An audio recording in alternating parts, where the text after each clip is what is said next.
He explained to me that my options were limb salvage or amputation. My grandmother had lost her leg to diabetes. My father lost his left leg to diabetes. When they offered me amputation, it was not an option. I'm gonna make my own trail because I'm done losing myself.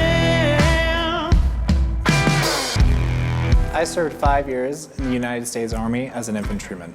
In those 5 years, I did 2 deployments, one to Iraq and then another one to Paktika province in Afghanistan. 3 months into my deployment into Afghanistan, on September 18th, 2011, my vehicle drove over an IED. Both me and my driver had our feet catastrophically injured, and our legs. I remember coming to in the hospital and seeing an older gentleman next to my bed, and he introduced himself as the orthopedic surgeon for the United States Army. And he explained to me that my options were limb salvage or amputation, but with the severity of the damage, amputation was probably going to be most ideal. Every time they wheeled me into surgery, I just remembered begging, like, please don't let me end up like them. Please save my legs. I had an external fixator mounted into my leg, and 26 pins were drilled into my bones. Every single night I had to take a wrench and wrench on these pins to push my bones back into place. Essentially, I had to torture myself every single night. And I would just lay on the couch, sobbing, hoping that it would work and hoping that I wouldn't lose my legs and that I could one day become an infantryman again. After 2 years of just trying and trying, one day I came home from an appointment, took my shoe off, and my foot was bleeding. We examined it and realized that there was a hole in my foot. Turns out there had been an infection in my foot that had completely eaten my left heel, and now I didn't have an option. The decision was made for me that I needed to amputate my left leg, and it was so devastating that I finally just gave up and I collapsed in on myself. And my wife, as strong as she'd been, she just couldn't be there anymore. The Army had decided that I was not going to become an infantryman again, and so they decided to go ahead and retire me. So in the same month, I signed the papers to amputate my left leg, signed my divorce papers, and signed my retirement papers. Thankfully, everything did go wrong at the same time because it forced me out of this safe space that I had created for myself where I could just hide from the world and hope that I would one day get better. It forced me back into physical therapy, back around other veterans who were struggling and fighting. And that's when occupational therapy got their hands on me, showing me things that I could do.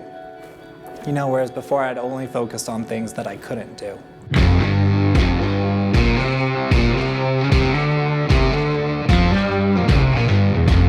Tried snowboarding for the first time as a single amputee. The world's a stage, that's what they say about living life.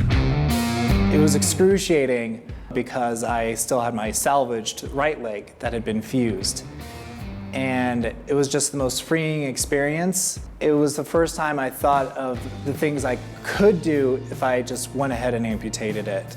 And exactly 1 year from my first amputation, I wheeled back into the operating room to become a bilateral amputee. And this time it wasn't grief-stricken, it wasn't depressing, it was exciting. I was bouncing off the rails of my bed with excitement at everything I would be able to do, for example, adjustable height, and to be able to run again. It was incredible how, by surrounding myself with the right individuals, my entire perception had changed. He came in here one day with a huge smile on his face and was like, "Hi, Matt, I'm Matt." And I was like, hey man, tell me your story. And he told me your story, and I was just like intrigued the whole entire time. Like, this guy is just a bundle of life, man. Like, so refreshing, so awesome. Now he's working the front, and it's super phenomenal because the second you walk into BRCC, you're kind of met with who we are. It's literally a human depiction of what the culture of the company stands for. I mean, you have a combat wounded veteran who's full of life, full of excitement, and you know, every day he's talking to me like, hey, I'm not just gonna manage this retail store, I wanna manage all of them eventually, and like, he's just a go-getter, and that type of personality and motivation to grow and succeed post-military is exactly what Black Rifle Coffee stands for, and you couldn't have a better person be there. Matt's like the morale officer of the company. Like, he keeps everybody happy, keeps everybody caffeinated. Like, I'll be walking around like, you know, grimacing, and he's like, hey buddy, how's it going? He infects everybody with happiness right when they walk through the door. It's awesome. I love being the retail manager here at Black Rifle Coffee because it gives me an opportunity to engage with our customers directly. The people who have supported this company, who through this company support veterans. And for them to be able to come to where everything is made and meet a veteran who has sacrificed, and to be able to see how positive we can become and how powerful veterans can be and the change we can make in our country, I love that. I love that I get to be that person. My name is Melancon, and I am Black Rifle Coffee. With the shot.